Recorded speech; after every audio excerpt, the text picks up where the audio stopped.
All right, everybody, welcome back to my YouTube channel. This is the Jordan Report, and I'm your host, Robert Jordan. I want to go into a little bit of Al Sharpton, his recent diatribe against Trump, being called a white supremacist. He's been doing this for 3 years. Him and the black establishment, Jesse Jackson, the Democrats, and so on. And so I just want to go into this for a little bit, and then we're going to go back a little bit to see the history of these two people together, because they actually know each other. It's been some time. They've been knowing each other since their late 80s, early 90s. But anyway, I'm just going to play his latest clip and what he said about Trump. When you have the law enforcement release a statement today that the shooter, we don't have to guess about it, the shooter's saying he was targeting Mexicans, it is a hate crime.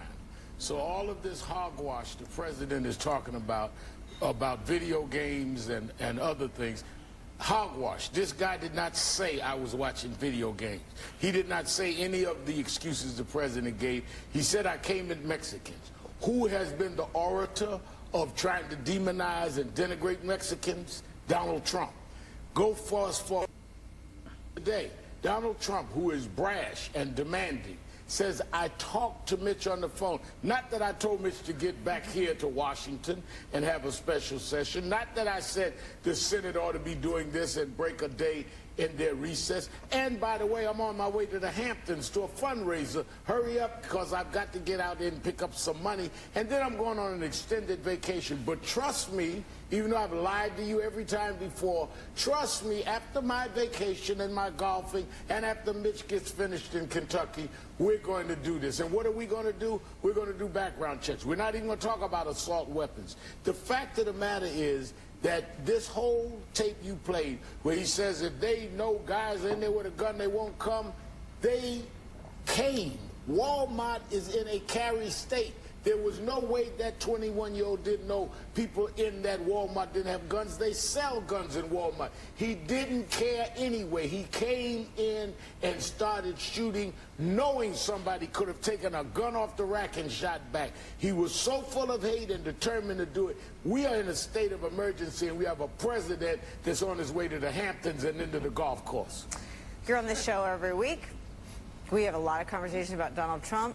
You, along with Tim, are one of the coolest customers in just knowing what you're seeing, predicting what you're going to see before you see it.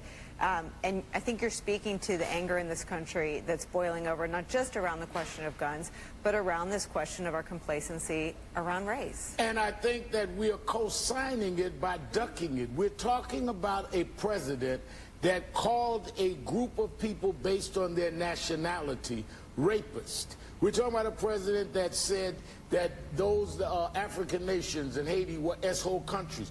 We're talking about a president whose lawyer and someone he said was like his son sat in front of Congress under oath and said, the president said, I've never seen a black person run anything, any country that worked.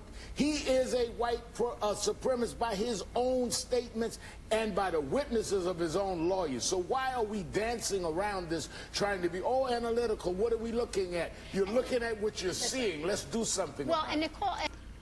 All right, there goes Al doing his natural diatribe against Trump. But a lot of people don't know this, especially the young people. But these two people have been knowing each other a long time. They were introduced by the boxing promoter Don King. If you remember, Trump owned casinos and hotels and all the rest of this stuff in New Jersey. And Don King and he worked together. Don King controlled basically boxing at the time. He had his hands in the entertainment industry. And so they were, these two were great business partners. They both of them knew how to make money. They worked well together. They still like each other to this day.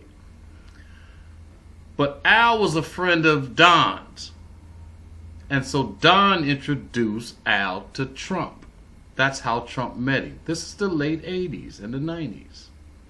Now I'm just going to go into a little bit of the article. I'm not going to go deep. It's a lengthy article. I'll leave a link. The article is titled Trump's Pal Al.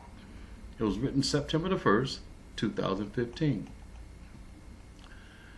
Trump, who had bet big on Atlantic City, knew he needed fresh lure to draw tourists away from the Nevada deserts and toward the New Jersey boardwalk.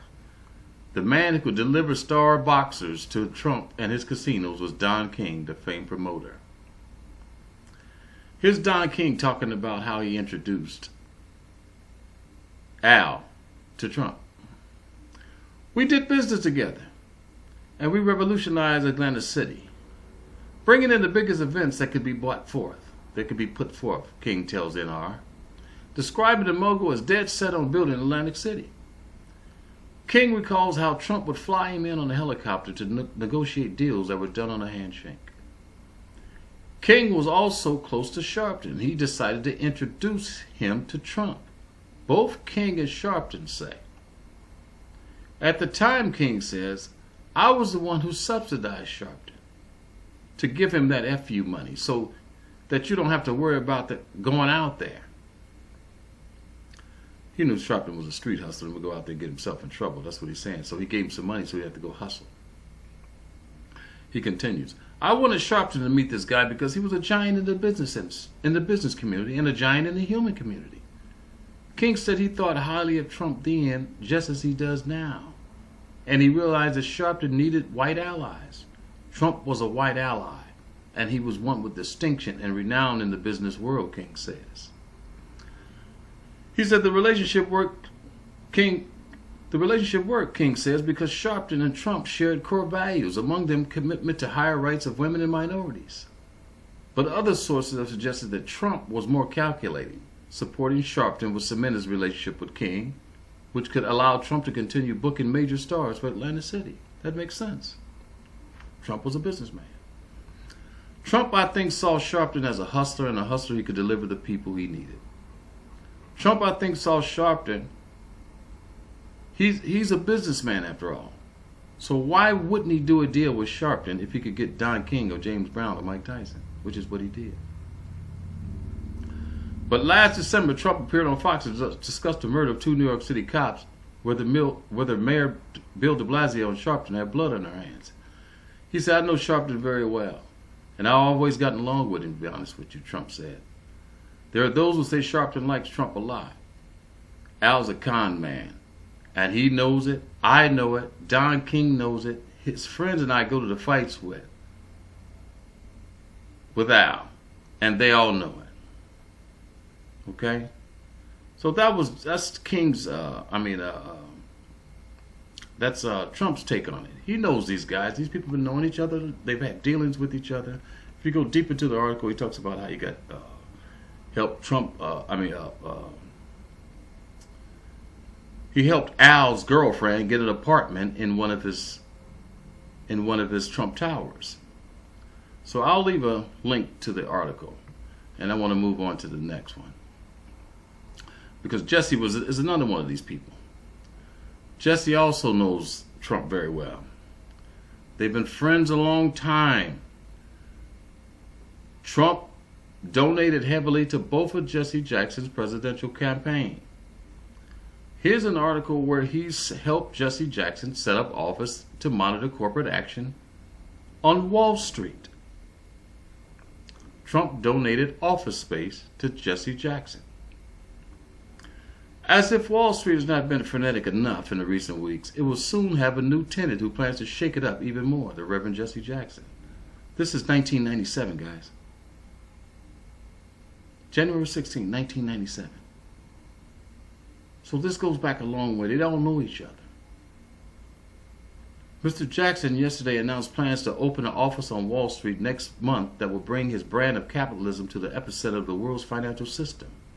Mr. Jackson said his new office will seek to cajole, persuade, and pressure American companies to hire and promote more blacks and members of other minorities, name more of them to corporate boards, and award more business to companies owned by members of minorities. Speaking to an enthusiastic group of black executives at the World Trade Center in Manhattan, Mr. Jackson said, open up the walls on Wall Street. To put pressure on corporate America, Mr. Jackson said he would publish details on how well 100 of the nation's largest corporations treat minorities. As further pressure, he pledged to form a group of 1 million consumers, 20,000 in each of the nation's 50 largest cities, and provide them with monthly updates on records of specific companies' dealings with minorities. Donald J. Trump, the same one we're talking about right now, the president of the country, received an ovation when he announced that he would donate office space to Mr. Jackson's civil rights group, the Rainbow Push Coalition, and 40 Wall Street, a 72-story building he is renovating. Trump said he's out there pushing for a lot of good things, said Mr. Trump. He noted that he and Mr. Jackson had become good friends over the years. You want me to say that again? He's out there pushing for good things, said Mr. Trump, who noted that he and Mr. Jackson had become good friends over the years. Okay, that's all Trump said about it. He donated office space. And you notice Trump doesn't mention any of these things now? He could easily pull some of this stuff up with the things that he's done for these people. But he doesn't say that. But anyway, I'm going to play a clip of Jesse praising him, and then I'm going to end with one last article. Here's Jesse talking about Trump and how Trump helped Black America. Donald Trump for being with us tonight. We need your building skills, your gusto, your rent package for people on Wall Street who represent diversity. And we thank you for coming tonight. Let's give Donald Trump a big hand.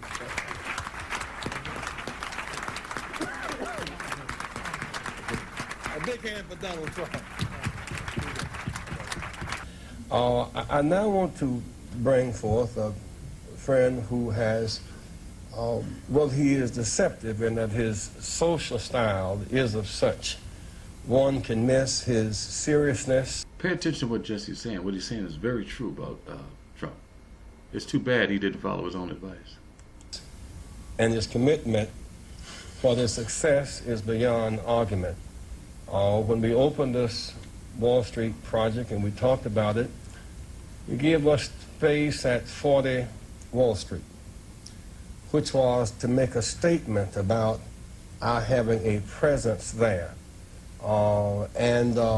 Beyond that, in terms of reaching out and being inclusive, he's done that too.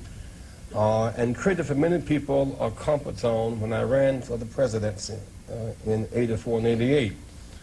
And many others thought it was either laughable or something to avoid. He came to our business meeting here in New York because he has this sense of the curious and a will to risk to make things better. And so aside from all of his style and his pizzazz, he's a serious person who's an effective builder of building with a builder of people. Last year he was a part of our workshop, of our panel workshop on what are the challenges and opportunities. And so this, a year later, Donald Trump, for a few minutes, challenges and opportunities to embrace the underserved communities. Donald Trump.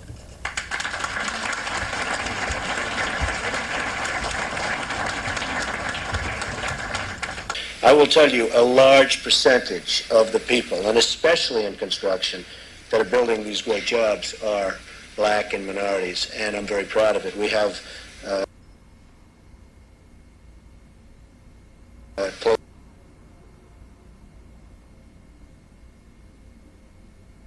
to 25%, and I think the number's going up, and they do a great job. There are no better builders. Didn't he sound just like he sounds today? Trump has never changed. We have in New York, and a big percentage of that is black and minority folks. So I just want to thank everybody in the room for being here. I look forward to some questions, and then I don't know how we're ever going to leave this building today, because if you look outside, it is terrible. But we'll figure a way. There's always a way. And thank you, Jesse, and congratulations. Isn't that something? I do want to express Isn't that something? thanks. They knew each other for years. Okay? Now I'm going to end it here with this last one, because it's what's being done to us and what's being done to this country is just horrific. It's terrible. And you have to say this, but these black people are responsible for this. They put out all this negative stuff they knew wasn't true. And here's a left-wing guy. This is Raynard Jackson. I don't know if you guys know who this guy is. He's a columnist. But he wrote an article And this was last year. And he says, Al Sharpton, Jesse Jackson, and Oprah Winfrey ignored Trump's racism for decades. What really changed? Raynard Jackson says that black folks like Reverend Jackson, Al Sharpton, and Oprah Winfrey now want to brand Trump as a racist. Didn't seem to mind associating with the Apprentice star when he just owned casinos and restaurants. I'll leave a link to the article. It's very interesting. Anyway, he says that yet they all had full knowledge of the previous HUD settlement and Trump's views on the Central Park Five. Why was he not called a racist back then by Jackson, Sharpton, and Oprah? There's nothing new that we have learned about Trump since he's become president. Trump has consistently been who he is now for more than 40 years. He's absolutely right. Trump has never changed. If you just find all his old interviews, he's the same Trump that you see now today. These black folks who now want to brand Trump as a racist didn't seem to mind associating with him when he owned casinos, when he was one of the biggest box promoters in the world, when he flew them around the world in his private jets and helicopters, or when he invited them to appear on his Apprentice TV show. So the question that I ask black American white liberals is this: when did Donald Trump suddenly become a racist? Before he entered the world of politics, he was branded as the life of the party. Now that he is president, he has been branded as a racist. This is a leftist guy that said this. Raynard Jackson. So just think about that. I'll have to make another video on why these people did what they did and doing what they're doing by calling this man all these names that they know are not true. And in my opinion, it's evil. But anyway, that'll be all for now.